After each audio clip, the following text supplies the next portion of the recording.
Con Jesucristo nunca podemos perder. Es completamente imposible perder con Jesucristo. Aunque nos quiten la vida, sería una promoción, amén. Aunque nos muramos, otra promoción. O sea que es completamente imposible perder. Y eso es una buena noticia, amén. Porque a veces nos fijamos en un montón de cosas, pero con Cristo no hay modo para perder, a menos que uno quiera perder. Pero ese ya es otro tema. Muy bien. Orando, el Señor me puso un mensaje algo serio para ustedes y vosotros. Es algo que como tal vez os habéis dado cuenta que yo viajo un poquito, más que todo en Alemania, pero este año estuve en Guatemala y España, por supuesto, y me estoy percibiendo ciertas cosas que suceden en el cuerpo de Cristo, que para mí son algo preocupantes. Ya llevo casi 45 años de andar con Jesús y por eso quiero hablar de este tema que se llama otro Cristo, otro Espíritu, otro Evangelio. No es que haya otro Cristo, otro Evangelio, otro Espíritu Santo, pero parece que algunos predican otro Cristo y otro Evangelio y con otro Espíritu. Eso no es un problema del siglo XXI porque ya lo encontramos en la Biblia. Eso se inició inmediatamente después de que Jesucristo se fue al cielo y los apóstoles encargados empezaron a levantar la iglesia. En términos de muy poco tiempo empezó el diablo a ver cómo destruye la iglesia. Amén. Y por esto este mensaje no tiene el propósito de señalar a nadie, pero él tiene el propósito de prepararnos y de hacernos conciencia de que cada uno de nosotros podemos ser engañados. Amén. Amén. Y es bueno saber esto y es bueno saber venir porque nadie quiere ser engañado. Amén.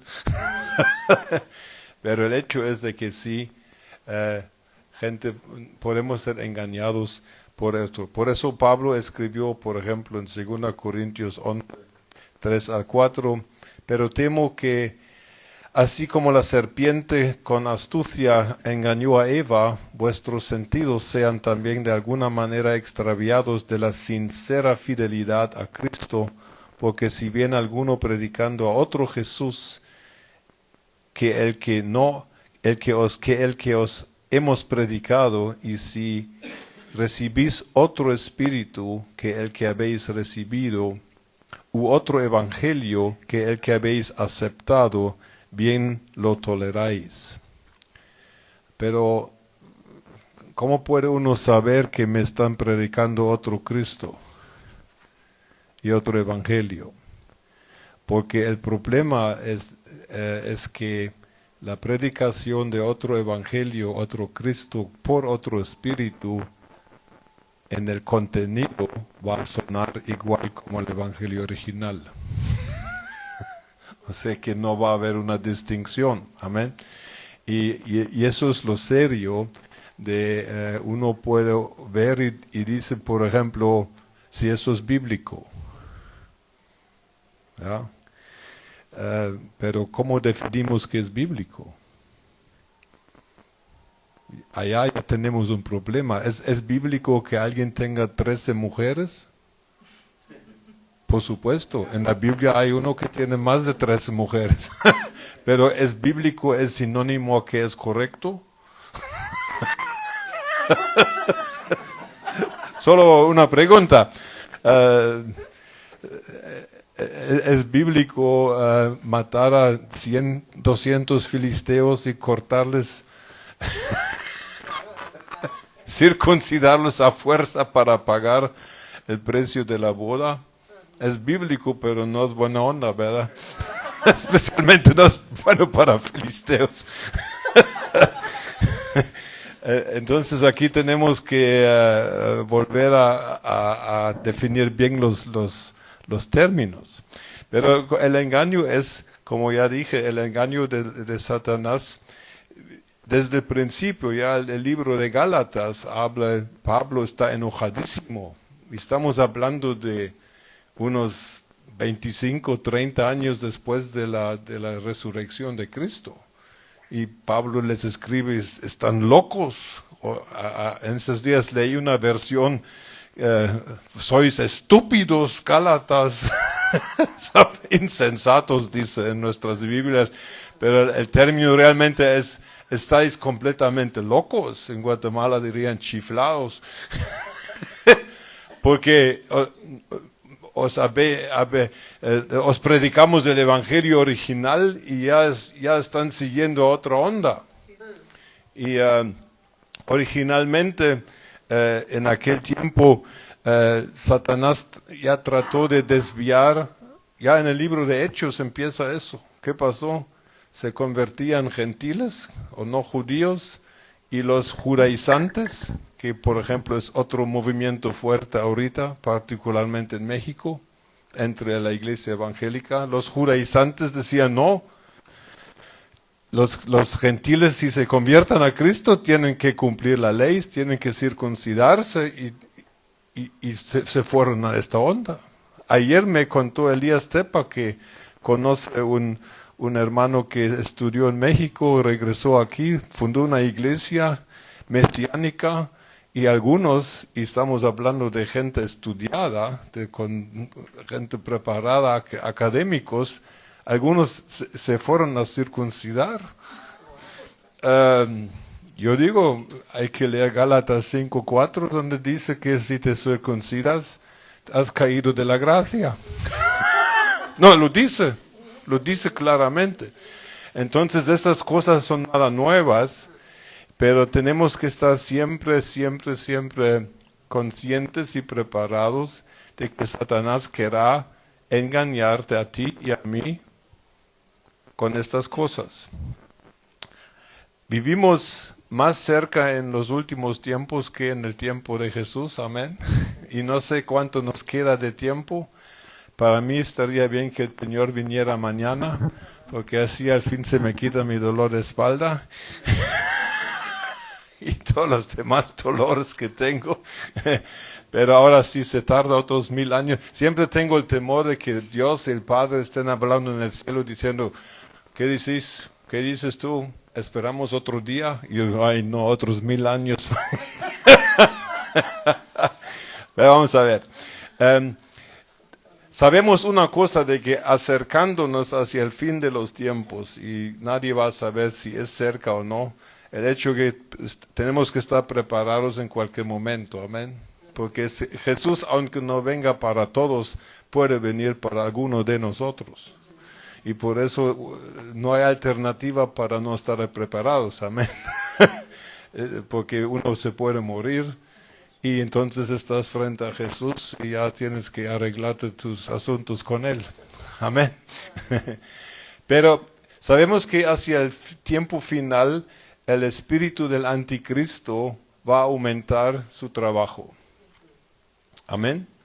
Ahora, una de las razones por que aumenta el trabajo del anticristo es el aumento de las redes sociales y de los medios de comunicación. Porque hoy somos capaces de comunicarnos de una manera que antes era imposible, ¿no es cierto? O sea que ahorita hay ¿cómo se dice eso en español? Un avalanche, ¿cómo? Una avalancha de información que nos viene a nuestras mentes y a veces a nuestros corazones, que somos incapaces de digerir. Podríamos escuchar sermones día y noche, ¿o no? Y si alguien lo hace, te doy un consejo, no lo hagas. Entonces viene tanta información, y ahora incluyendo esta inteligencia artificial que está avanzando locamente, más difícil va a ser verificar lo verdadero de lo falso. Yo estuve en una iglesia predicando en Alemania el año pasado y a un señor que es doctor, de internista, a él le tocó dar una pequeña reflexión sobre la Santa Cena. Entonces, ¿sabe qué dijo?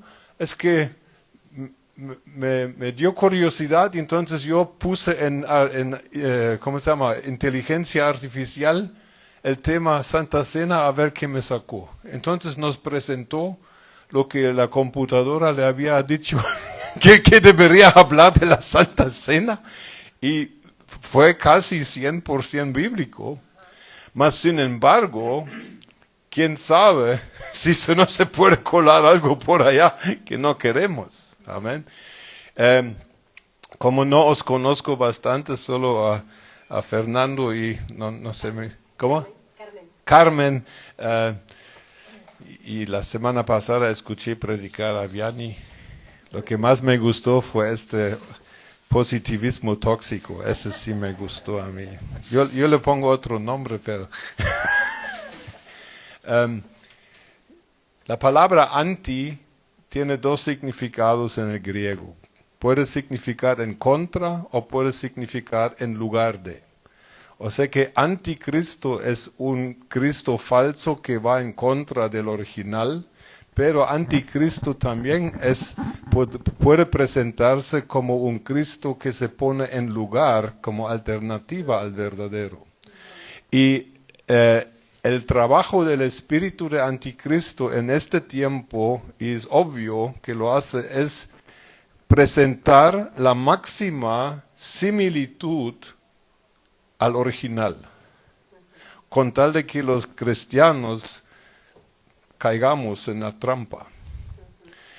Porque si alguien te dice algo que es bíblico, ¿qué dice la Biblia que debemos hacer cuando alguien nos presenta algo que es bíblico? Tenemos que probar los espíritus. Amén. Quiere decir que alguien me puede decir algo que puede ser cierto en cuanto al contenido. Por ejemplo, Hechos 16 al 18.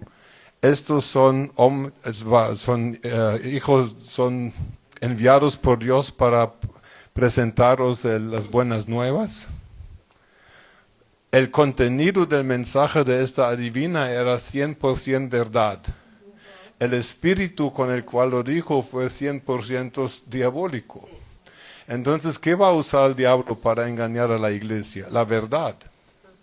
Entonces, cuando los cristianos no tenemos sensibilizados nuestros espíritus con la verdad, nosotros podemos caer en trampas porque decimos, pero si eso es bíblico, si eso es correcto lo que dijo, si eso es verdad lo que dijo, ese no es el último criterio, porque el diablo usará la verdad, ¿o no es cierto? O la usa y la tuerce un poquito. Por ejemplo, ¿será que Dios ha dicho que no debéis comer de la fruta? Siempre hay cosa de verdad, o pura verdad parece. ¿Cómo puedes sensibilizar tu espíritu? ¿Cómo puedes protegerte? Oyes un mensaje y tú no puedes, y a mí me ha pasado personalmente, oyes un mensaje de alguien que es muy conocedor de las palabras. Se nota que ha estudiado de todo y se sabe los versículos de memoria, pero de toda la Biblia. Y oyes una hora un mensaje y no puedes detectar, pero ni un error teológico, ni un error bíblico. Y al mismo tiempo, aquí te sientes incómodo. Y no estoy bromeando, aquí, no es aquí, aquí. Porque eso es lo que yo supongo que es el lugar donde habita el Espíritu Santo en nosotros. Así está más cerca a la comida, digo yo, no estoy seguro. Pero no, la Biblia dice que ríos de agua viva correrán de vuestro interior. Y la palabra griega aquí habla del lugar atrás de tu ombligo. Entonces, tú sientes que la verdad que estás oyendo es falsa. A nivel de argumento no puedes decir nada en contra porque no hay. ¿Me explico? Entonces allá es donde tú tienes que, allá se va a comprobar si tu Espíritu Santo ha sido llenado con la verdad, y hay dos maneras de hacerlo que le voy a mencionar dentro de un ratito. Y el Espíritu Santo te va a ayudar por medio de un sentimiento a discernir que una palabra hablada tiene un espíritu diabólico por atrás. ¿Me explico? Cuando leemos Hechos 16 a 18, dice que después de 3 días Pablo como se enojó, no sé cómo dice en español, dice Pablo esta palabra me gusta.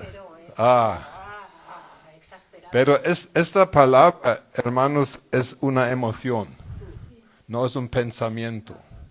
Y una vez que la busqué en el griego, no sé cómo es, pero encontré que describe un sentimiento negativo como estar de luto, de duelo.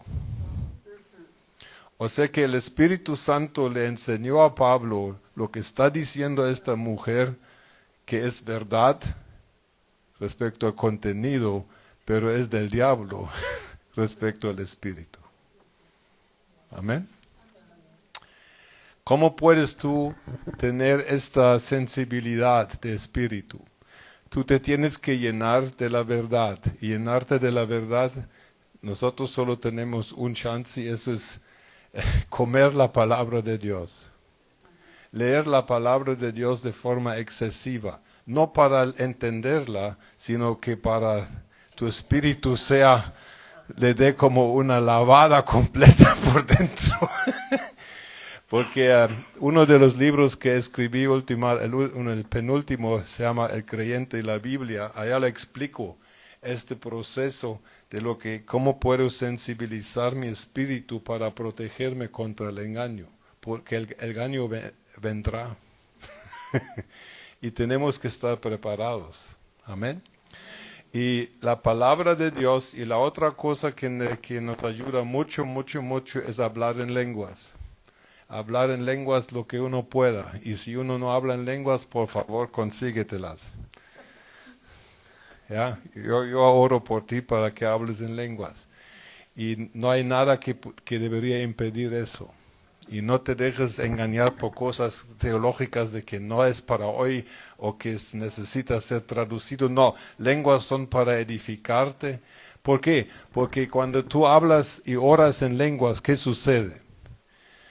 El Espíritu Santo te da las palabras que no entiendes, pero son inspiradas por el Espíritu.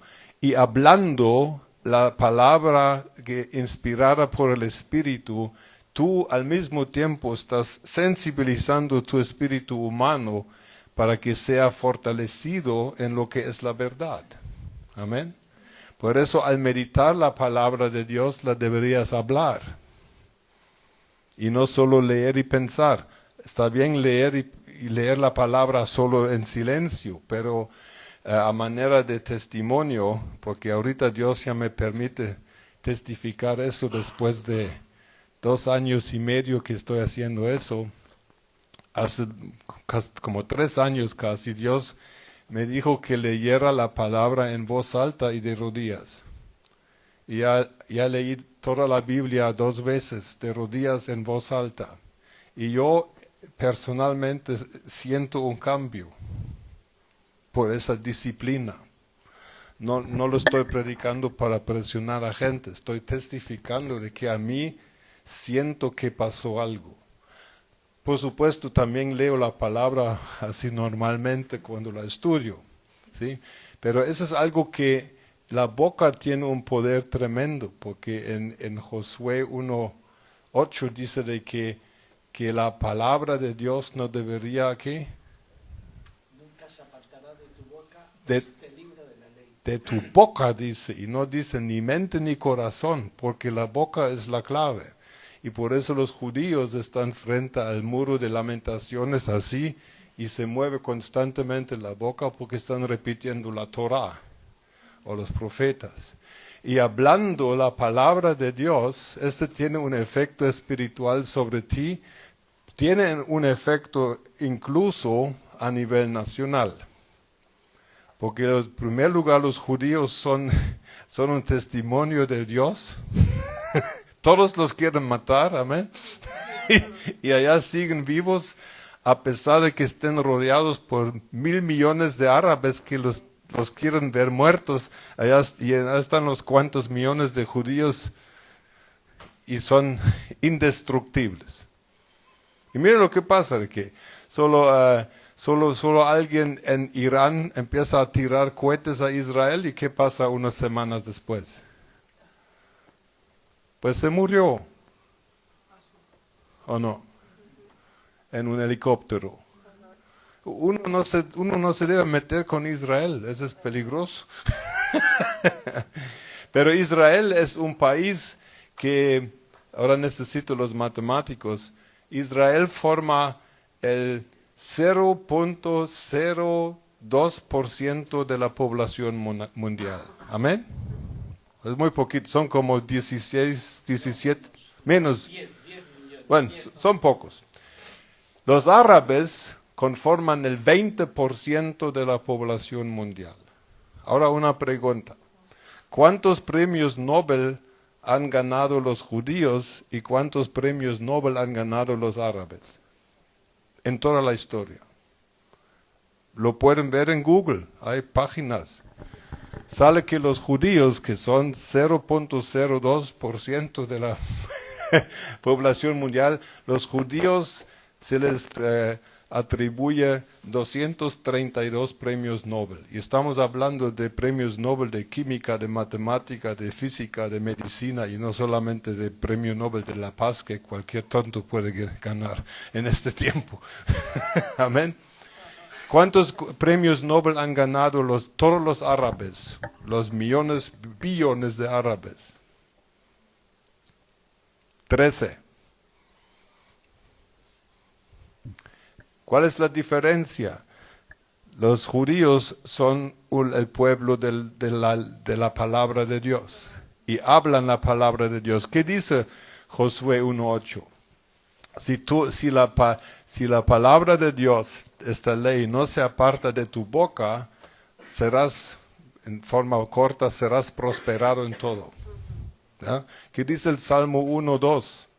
Dice que y en la palabra de Dios meditarás de día y de noche. Y todo el Salmo 1 de qué habla.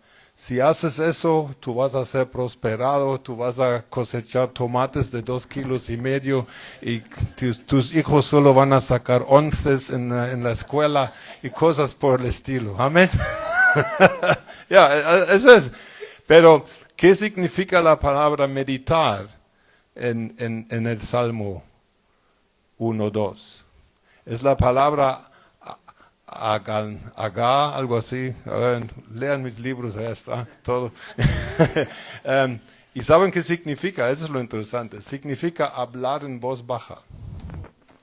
No, la meditación hebrea no es una meditación de la mente para adentro, sino es una meditación hablada, porque sabemos de que cuando hablamos lo que es la verdad de Dios, la Biblia, nosotros ¿qué hacemos literalmente? Literalmente movemos aire. Decir algo y si lo sientes en la mano estás vivo, es buena seña. Ahora si hablas así y no sientes nada, por favor, aquí está Fernando que te resucite. Amén. ¿Qué significan las palabras espíritu en hebreo y en griego? En ruach y pneuma. Son dos palabras que significan literalmente aire en movimiento. No solo aire, sino aire en movimiento. O sea que cuando tú hablas la palabra de Dios, tú mueves espíritu. Y eso tiene un efecto sobre ti porque tú lo oyes. Y la fe viene por el oír, ¿o no será? Y tiene un efecto sobre tu ambiente porque el ambiente estamos rodeados de millones de demonios, y si una cosa que no les gusta a aquellos es la palabra de Dios. Entonces, ¿quién es el encargado de torturar a los demonios? La iglesia. Amén. Ya me fui a otro lado con mi predicación. Estamos hablando de que hay un peligro real con el cual tenemos que enfrentarnos, y es de que el espíritu del anticristo quiere engañarnos. Y nosotros tenemos la tarea de ver cómo lo podemos evitar. Amén. Y todo lo que acabo de decir tiene que ver con eso. ¿Cómo puedes preparar tu espíritu para que el engaño no tenga efecto en tu vida? Amén. Ahora, el tema era hoy que estamos hablando de que existe de parte de Satanás un falso evangelio, o se llama otro evangelio, se predica otro Jesús y también se predica por otro espíritu. Porque tenemos que ver una cosa, no existe la neutralidad en los humanos. O hablan del Espíritu de Dios o hablan de otro espíritu que no es de Dios. No hay espíritu neutral. Es muy importante eso. Porque la Biblia nos dice de que serán juzgadas nuestras palabras. Todas las palabras, también las ociosas, dice. ¿O no? ¿Por qué? Porque las palabras tienen poder. Algunos de ustedes o vosotros que estáis aquí han sido lastimados por palabras tan profundamente que tal vez les dijeron hace 20, 30 años y allá está todavía esta palabra. Y si Dios no lo sana, allá va a seguir esta palabra. Lo mismo puede suceder con palabra buena. Yo ahorita prediqué en Betel el miércoles y les testifiqué de los dones sobrenaturales que tenemos en Dios. Los dos que más han impactado mi vida ha sido la profecía y el hablar en lenguas. A manera de testimonio lo digo, porque todo lo que hago hoy ha sido profetizado, absolutamente todo. De que yo iba a escribir libros, me lo profetizaron en el 2006, no sé, hace tiempo. De que yo iba por medio del internet a hablar a miles de personas, se me profetizó en el 2002. Pasó mucho tiempo en que yo pensaba que se va a realizar esta profecía. O sea que necesitamos palabra profética en nuestra vida, amén. Es muy importante. Por eso, cuando vamos a preguntarnos, ¿cómo puedo yo saber que posiblemente yo me haya movido o una iglesia se haya movido hacia un evangelio que no es el original? Y quiero poner a vuestra consideración estos puntos. ¿A qué hora es el desayuno aquí? Siempre tengo que preguntar eso, es que soy... Pues café con Dios no dice la hora, digo. No implica el horario. La primera indicación de que el evangelio ya no es el original es cuando el énfasis de la predicación sobre Jesús se cambia de que Jesús es el Señor a Jesús es el Salvador únicamente. Yo el año pasado estuve en Argentina, conocí a un famoso pastor que se llama Jorge Imitian. Él escribió un libro que yo ayudé a lectorar o revisar. ¿Cómo? A editar la traducción del español al alemán. Y su tesis es muy fácil. Él dice que si Jesús no es tu Señor, tampoco es tu Salvador. Y cuando uno lo estudia, uno se da cuenta de que sí tiene razón el hombre. El evangelio es el evangelio del reino de Dios. ¿Cierto? Reino de Dios significa que hay un rey. Y rey significa que Jesús es este rey que se ganó en cierta manera este título por su sacrificio y todos lo sabemos. Amén. Pero Jesús ya no es hoy esta figura que a veces vemos en nuestros libritos en la escuela dominical o en la figura que sale en, ¿cómo se llama esta película? Chosen. Jesús hoy ya no es esta figura. Amén. Y a algunos se nos ha olvidado.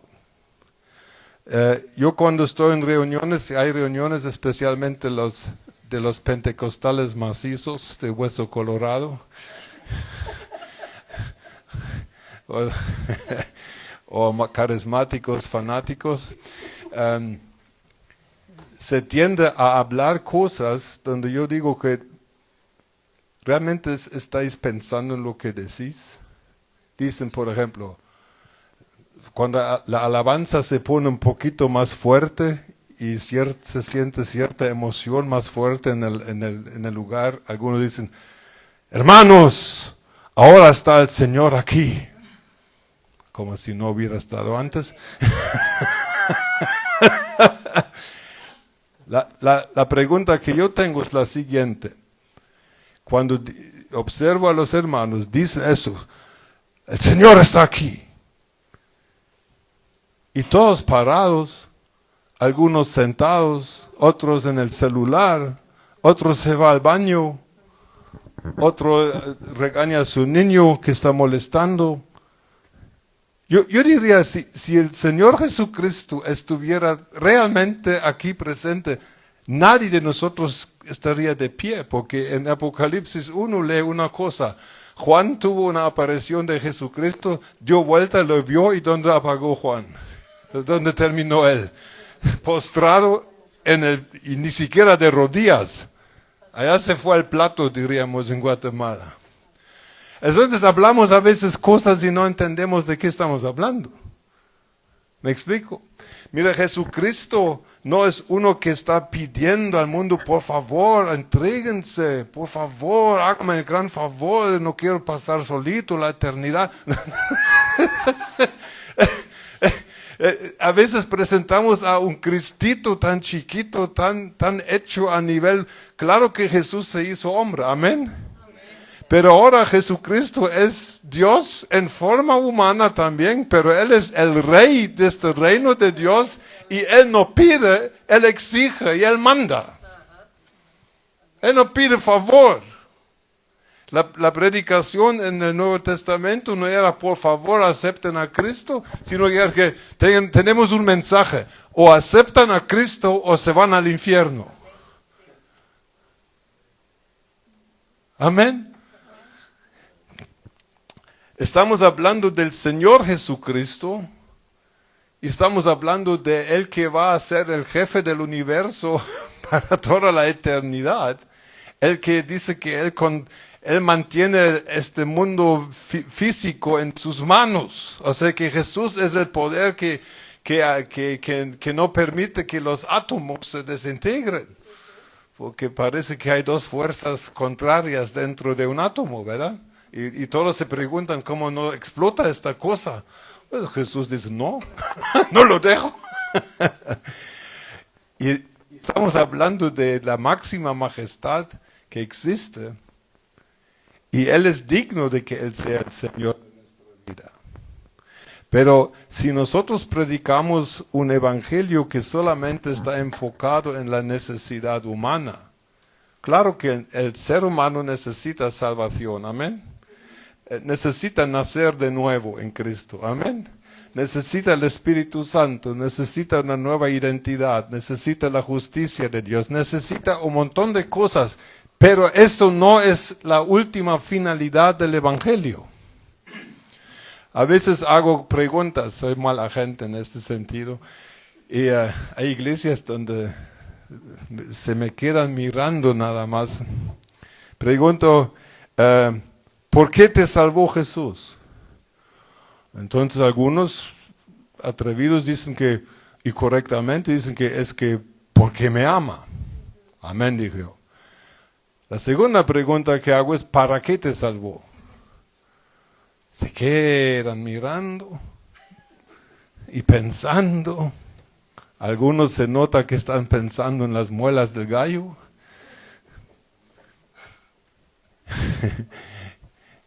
Y no se han puesto a pensar. Pensaron que el Evangelio es claro. El Evangelio es Jesús me perdona, ya soy libre del pecado y un día me voy al cielo. ¿Y en medio qué? ¿Qué vas a hacer?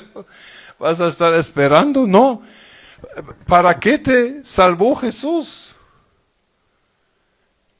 Y la Biblia tiene respuestas. Él te salvó. Lo de pasado lo dejamos. Amén. Él te salvó para que un día, juntamente con Él, estés en su trono, dice Apocalipsis 3.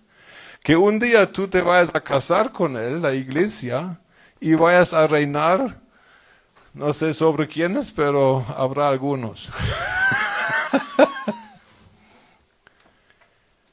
Eso es para que Jesús te salvó.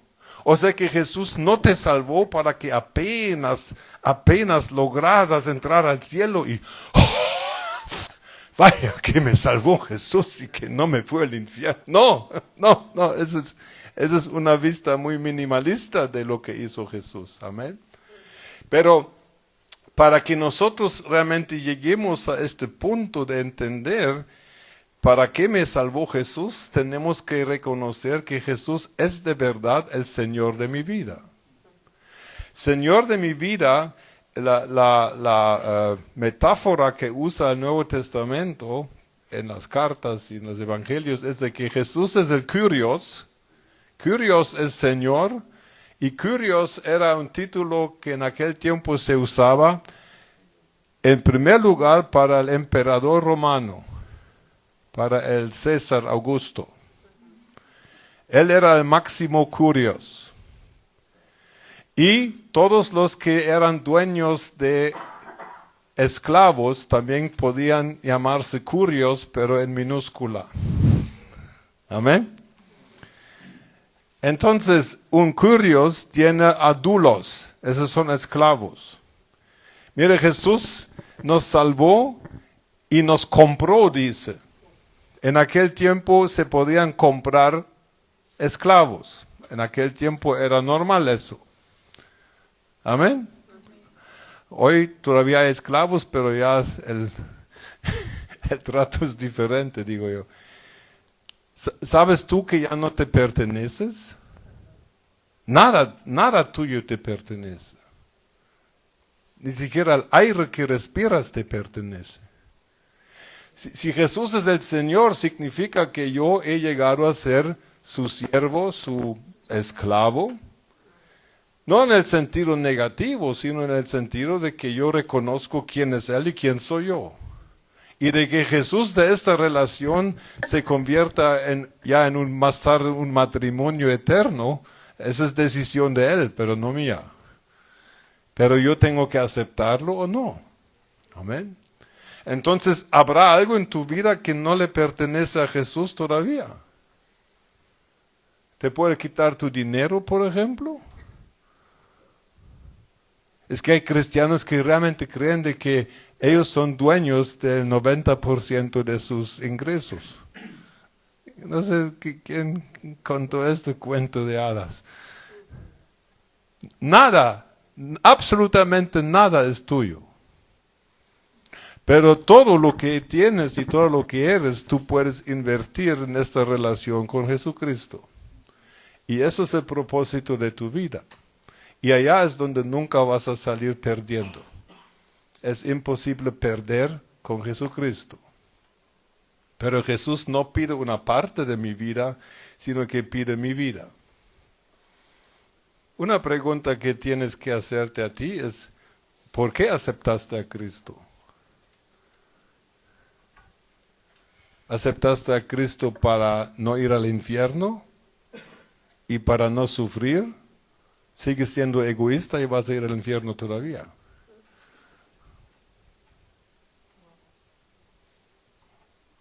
Egoístas no van al cielo, hermanos. Otro silencio.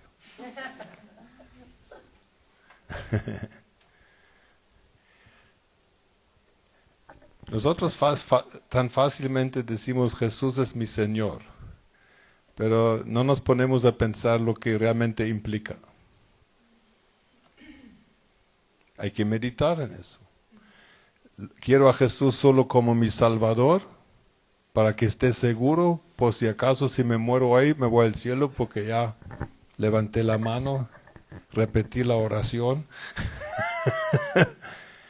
O vas a aceptar a Jesús como el Señor, diciendo con eso, yo rindo la totalidad de mi vida al Rey de Reyes, y yo ya nada es mío, y voy a confiar de que Él de lo mío va a hacer lo que Él quiera, pero de que sea mío, eso ya terminó.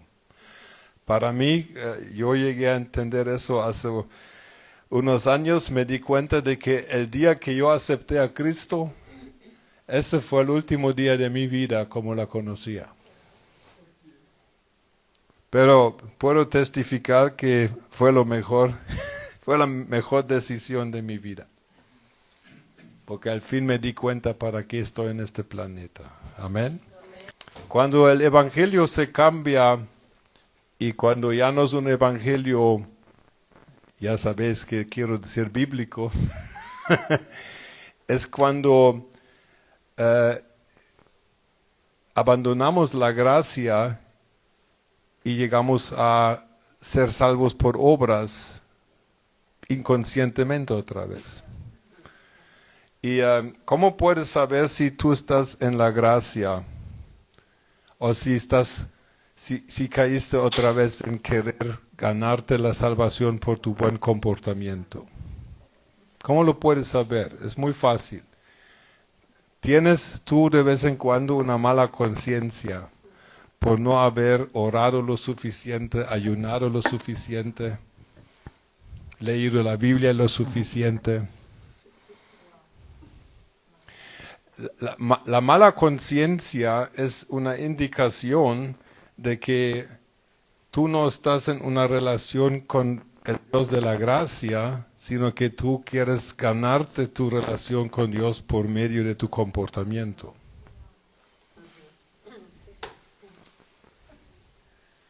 Y eso es delicado, ¿ya? Y eso es una cosa finita, no es tan obvio. Pero a cualquiera nos puede pasar. A mí me ha pasado, por eso hablo de eso. No estoy señalando a nadie, con excepción de... No. Necesitamos entender de que si somos salvos por gracia, por medio de la fe, no podemos ser salvos por obras. Las obras van a ser la consecuencia, el resultado de la gracia, pero no al revés. Amén. Y por eso tú tienes que chequearte. Yo sufría de eso cuando, un testimonio hace muchos años. Yo oraba me convertí y oraba el primer año todos los días, 7 días de la semana oraba de 5 a 8 de la mañana.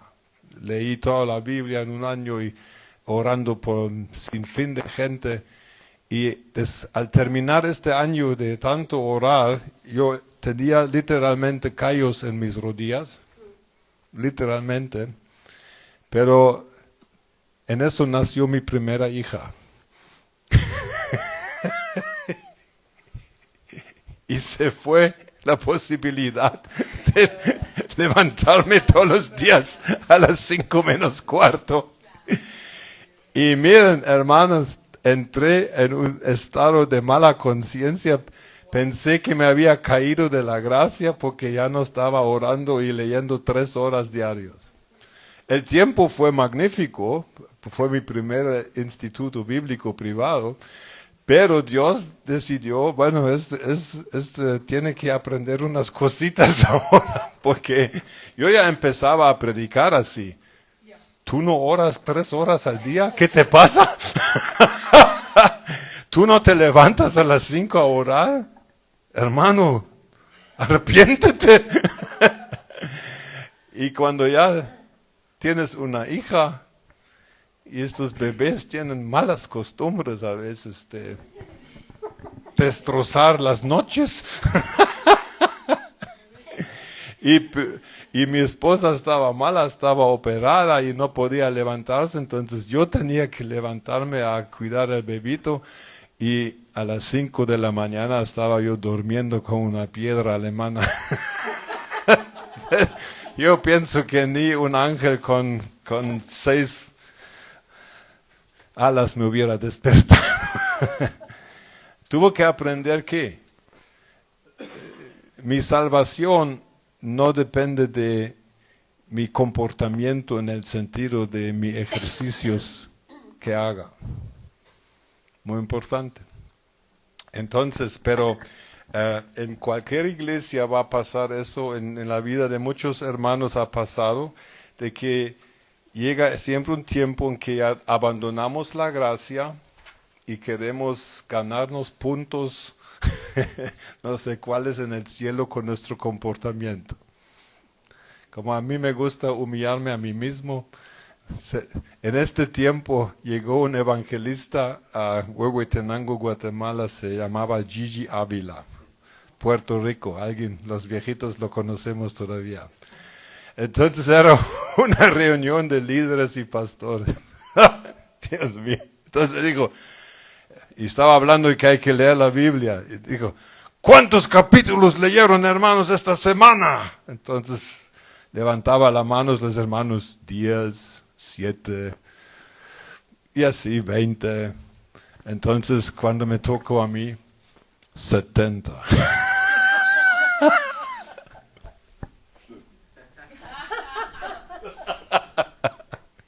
Según yo era lo más espiritual que existía. Lo bueno fue que el hermano Gigi Ávila tenía una segunda pregunta. Y preguntó, ¿y cuántos capítulos vivieron?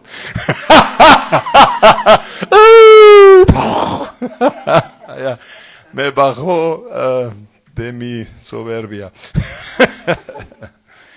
Sí. En cuanto a la gracia, tenemos que entender una cosa que puede ayudar a muchos.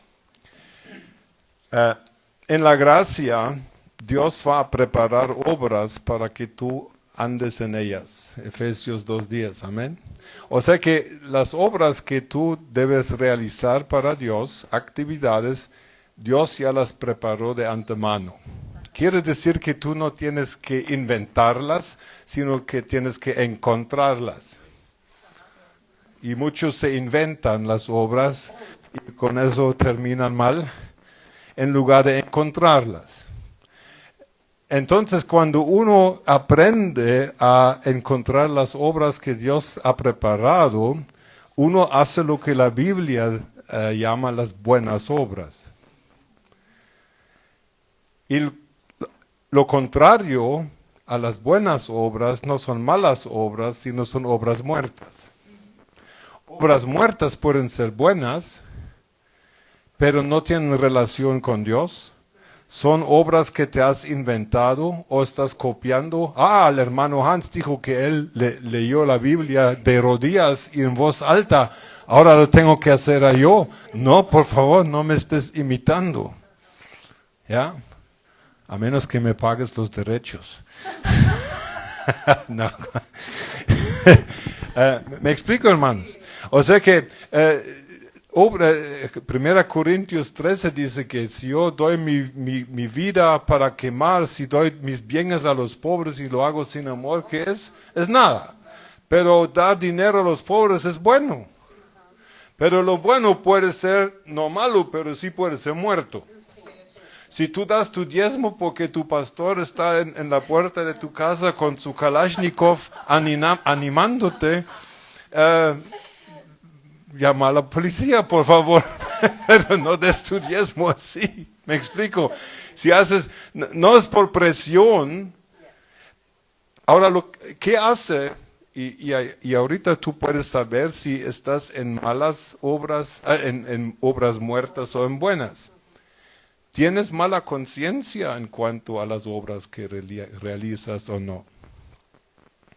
Porque Hebreos 14 enseña de que la sangre de Cristo nos ha limpiado nuestras conciencias de obras muertas. Quiere decir que una obra muerta ensucia, carga, contamina tu conciencia y necesitas el perdón, el poder de la sangre de Cristo para que esto se te quite. Amén. En otras palabras, si tú haces muchas cosas buenas con tal de ganarte puntos otra vez para el cielo, el resultado va a ser una conciencia cargada. Yo los últimos 2 años aprendí una cosa nueva para mí y era decir no con buena conciencia. Porque por mi ministerio, como por el internet, estoy internacionalmente conectado. Semanalmente alguien me pide dinero. De todo el mundo, de México, de Cuba, de Pakistán, de India, semanalmente alguien me escribe, tenemos una necesidad, hay persecución de cristianos, les quemaron la casa, no tienen que comer. Los cubanos ahorita están escribiendo, un hermano pastor, un amigo mío allá, dice que tiene 40 de fiebre por 3 días, ni siquiera hay aspirina, no hay medicina, 0, punto, nada. El problema es el siguiente, tú y yo, nadie seremos capaces de satisfacer todas las necesidades del planeta. De lo que tú sí eres capaz es encontrar las buenas obras que son para ti. Entonces yo he aprendido, a veces te digo que te mando dinero y a veces te digo no te mando nada. Y me he acostumbrado a avisar cuando no doy nada, porque una costumbre mala de estos tiempos es te piden algo y nunca te contestan. No sé si se han dado cuenta de eso, lo siento mal. O sea que alguien me pide dinero, yo le digo sí o no. Pero mi sí y mi no sigo en buena conciencia. ¿Me explico? Es muy importante porque si no nos podemos volver locos. Amén. Así que una mala conciencia es una seña de que nos hemos salido del evangelio correcto. Y estamos volviendo a uno de obras y no de gracia. Amén. Un evangelio falso va a enfatizar la necesidad y el gusto humano. Y un evangelio verdadero va a enfatizar el deseo y el reino del reino de Dios. Amén. Una pregunta que casi nunca se hace en las iglesias es la siguiente. ¿Cómo quiere Dios que sea nuestro culto? ¿Cómo hacemos nuestros cultos? Nos hacemos a nuestro gusto. La gente le gusta cantar mucho, la gente le gusta cantar poco, la gente le gusta mensajes cortos de 13 minutos, como dijo el Papa un día. Pero casi nunca preguntamos, Señor, ¿cómo quisieras tú que hiciéramos nuestra reunión? Como si Dios está fuera de esta decisión. Y todas las iglesias hacen lo mismo en todo el planeta. Me pregunto, ¿por qué? ¿Será que Dios es tan aburrido? La Biblia dice, buscad primeramente el reino de Dios y su justicia y todas sus necesidades os serán añadidas. Pero ¿qué buscamos nosotros en la iglesia? ¿Por qué vamos al culto? Vamos al culto para que nos den o para dar. Vosotros sabéis de que el boxeo está mencionado en la Biblia. Hechos 20:35 es más bienaventurado dar que recibir.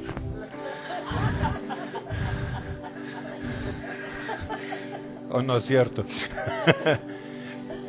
Miren, la mentalidad de nuestras iglesias, en parte es la estructura de nuestras iglesias, es de que hay un grupito muy limitado que trabaja y da, y hay un grupón grandísimo que solo viene a recibir. Y nos preguntamos por qué nuestras iglesias tienen problemas y son algo débiles. Y eso es una cosa que observo en todo el planeta.